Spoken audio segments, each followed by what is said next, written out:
Hello everyone and welcome to the Kiki London YouTube channel. My name's Amanda and in today's video we are going to be doing a encapsulated gel French using the Kiki London sculpting gels, and I really wanted to go for a bit of a mermaid vibe, so that's what we're going to be doing.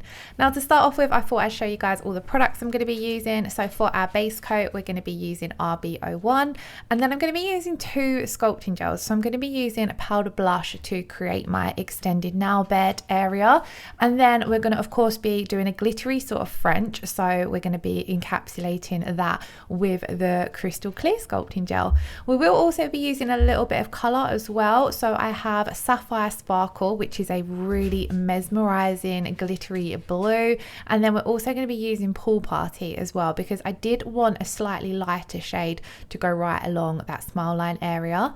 And then I've also grabbed some of the silver platinum flakes as well, and then to top coat we're going to be using the crystal top coat. So I just wanted to also say I'm going to be using two glitters that I had in my collection, so just some mylar flakes and some shell pieces, not necessarily glitters, because I wanted to have that mermaidy vibe to our tip. So you'll see those when we get to those. Starting off, I'm working on my practice hand, so we've already got a tip applied, so I'm going to come straight in and apply my rubber base coat.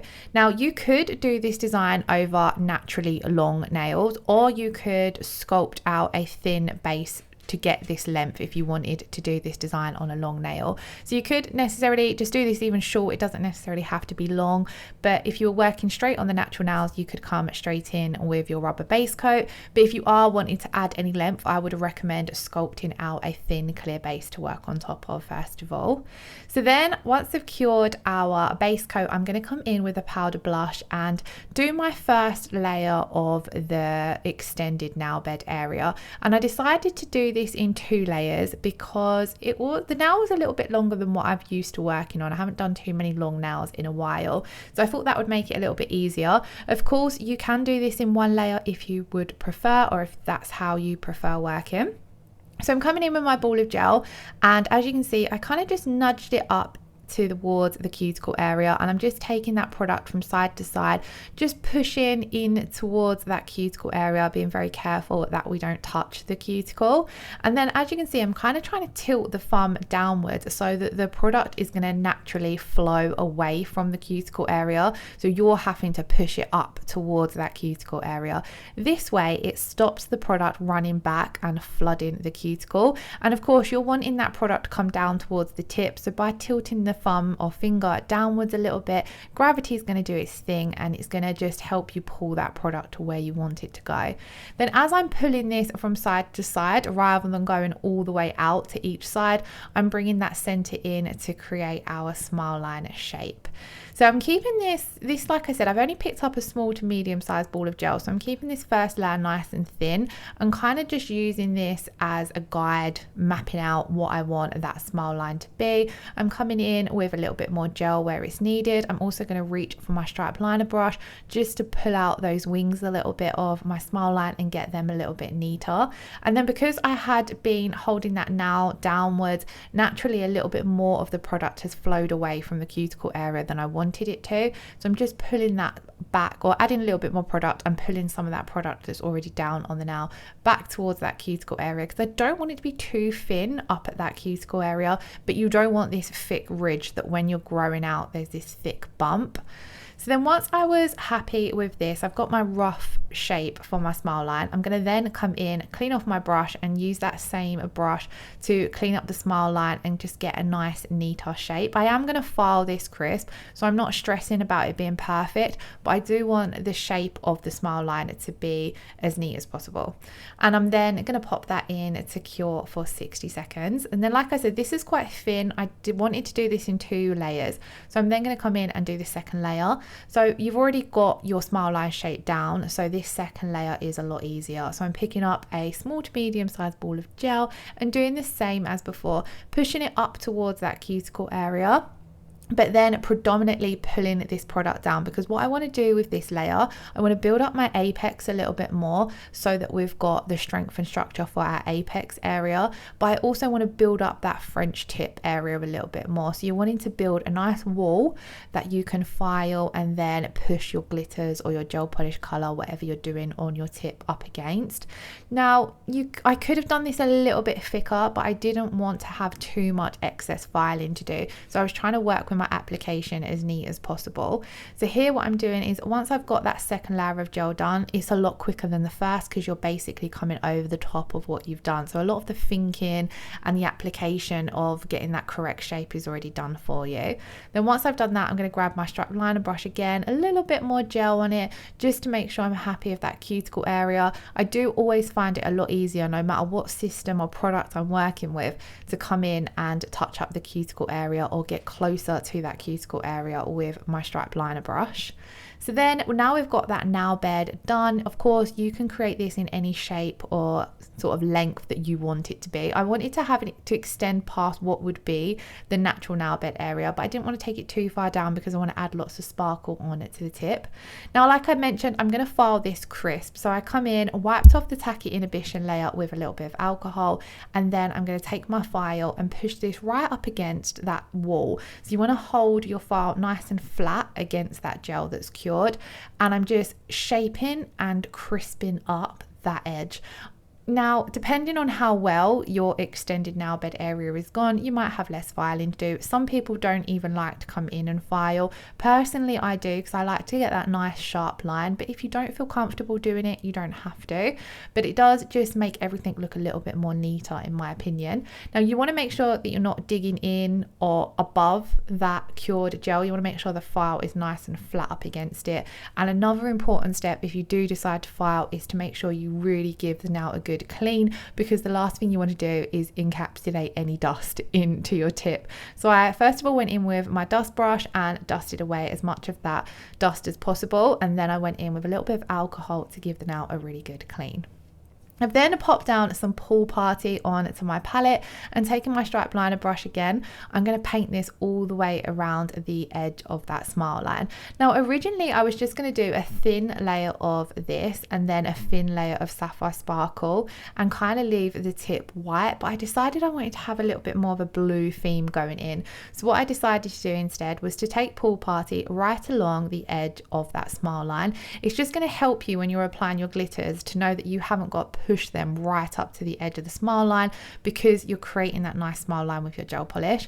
But then I'm going to start blending this down towards the tip of the nail, leaving it wet. I'm then going to come on and add a little bit of Sapphire Sparkle. Now, if I'd have thought this design through, or if I hadn't changed my mind with the design I was doing, I would have just ombre'd these two colors together the same way that you do an ombre, but we just happened to wing it because I changed my mind with the look I was going for. So I'm coming in with that Sapphire Sparkle on the tip of the nail, just applying it with that stripe liner brush and just pushing it into that Pool Party, and then I'm just going to kind of blend the two colors together. Now, I don't necessarily need it to be a perfect ombre, because you're not actually going to see any of the blend, because we're going to be applying our mylar flakes, our silver flakes, and our little shell pieces over the top. I just wanted it to have the effect of the lighter colour at the smile line area and then those darker blue glitters at the tip of the nail. So I'm just touching this up a little bit, just making sure basically that there's not a harsh line, just in case you did see any of it through the glitters. So just neatening that up, and then we're going to pop that in to cure for 30 seconds. I know at this point it's looking a little bit random, but it all works out in the end. Now what I'm going to do is I want to have something for my glitters to stick onto. So I'm going to come in and apply a thin layer of base coat. You could do this with any of the base coats. It would work exactly the same. I'm using the Hema Free base coat here. And then I'm just taking that down the little edges of the smile line. And then with a little bit of that base coat on my brush, I'm going to use that to pick up my mylar pieces to begin with. So these are like really pretty bluey green iridescent flakes, and I'm just picking them up using that little bit of base coat and applying them to the nail. Now, I didn't want too many of the larger pieces, so I'm kind of just picking some up and then rubbing my brush onto my palette to choose the size, shape pieces that I want. I don't want anything too big because I want to be able to add some of those shell pieces and some of the silver flakes, so I didn't want to cover up too much area on the nail. And then also because with some of the larger pieces, they're going to stick up and they're going to be trickier to encapsulate, so I do prefer to use the smaller size pieces. And still, as you're applying this, it can look a little bit random. It's one of those looks that all comes together once you have encapsulated and top coated. So once I'd applied a majority of the mylar pieces that I want, I'm trying to push them up as close to that smile line as I can, but because we've got the coloured gel polish underneath, it doesn't matter too much. Then I'm picking up some of these little green shell pieces. I have no clue where these are from. They've been in my nail art drawer for years, but they are really fun for anything mermaid inspired. And then I really wanted to add some silver in as well, so that's why I have the platinum flakes as well. I don't know if I've showed encapsulating these on the channel before, but these are so versatile. You can use these in so many different ways, but they are really pretty to encapsulate. They work similar to gold leaf, so I'm just picking up a few on my brush at a time and just dotting them here and there amongst those mylar and shell pieces. Again, I don't want to pick up anything too big because I don't want to cover up too much surface area with one particular piece of glitter. Then what I'm doing here, I just added a little bit of base coat to my palette so that I could have some on my brush, and then I'm just picking up any larger chunky bits that I want down on the nail just to give a little bit of depth, and then coming in with some larger flakes as well just to give that a little bit more of pop of silver. And then here I'm just making sure that everything is lying in that wet base coat as flat as possible so that nothing is sticking up, so that we're going to be able to encapsulate.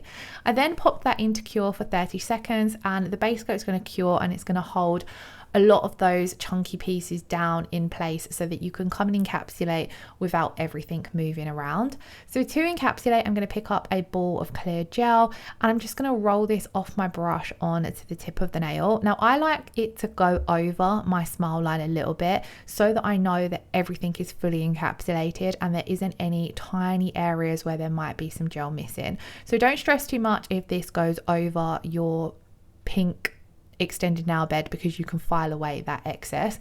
The most important step here is to kind of just make sure that you have fully encapsulated all of your glitters and you're building up the strength and structure for the tip of the nail, because obviously without this layer it's really thin, it's just going to snap and break off. It's really important as well to get this layer right down into those sides as well. So once I've got the main bulk of everything encapsulated, I take another small bead of gel and just very carefully take it down that little wing right down, because this is a stress point as well where your extended nail bed ends and your colored tip starts, so you want to make sure it's nicely encapsulated, so again you're not going to risk any breakages at that point, especially if it's the same sort of point where your natural nail ends and the extension is going to be. That can be a point that often will break, so make sure you've got your strength and structure built up there. So here I'm just coming in, moving my brush, making sure everything is fully encapsulated and everything has a nice thickness to it, and I'm then going to pop that in to cure for 60 seconds. So once that has cured, you need to wipe off again to remove that tacky inhibition layer, and I'm just trying to clean off some of the glitters and flakes that had stuck to my silicone hand. So you want to remove your inhibition layer so that you can come in and file. So I like to just neaten up the side walls a little bit just so I can see the shape that I'm working with. This is not necessarily the finished shape, I'm just neatening everything up so that I can then come in and debulk. So then what I'm going to do is I'm going to flip my file, go from side to side basically. Here I'm actually correcting those lower arches, so as you can see the nail tip at the edge just was tilting down a little bit, so I'm just correcting that a little bit so that we've got a nice straight line that comes out from the finger and the natural nail, and that straight line is followed down the tip. Then I'm going to come in and debulk. So I'm using the 100 grit side of my file. I'm just going to come up one side wall, being really careful to protect the skin for your client. So you can see I'm trying to put my thumb and my fingers to push that skin out of the way so that the file isn't going to be hitting any of their skin. So I like to come up one side of my nail and debulk that side wall. A lot of the time with gel you'll find that it can run and you can get a little bit thicker, bulkier sidewalls than you might want. So I'm debulking them, and then I'm coming over the surface of the nail, getting rid of any of that excess clear gel that went on to our smile line area, filing and contouring that smile line area as well, and then just making sure that everything is nice and even, everything is the correct thickness. Depending on how your application has gone is going to depend on the amount of filing that you need to do. And then I did come in and just neaten up that shape as well. You're going to find that as you're debulking, you're shaping a lot at the same time, so you don't need to necessarily come in and do too much shaping. Again, that's going to be something that depends on the shape that you're doing as well.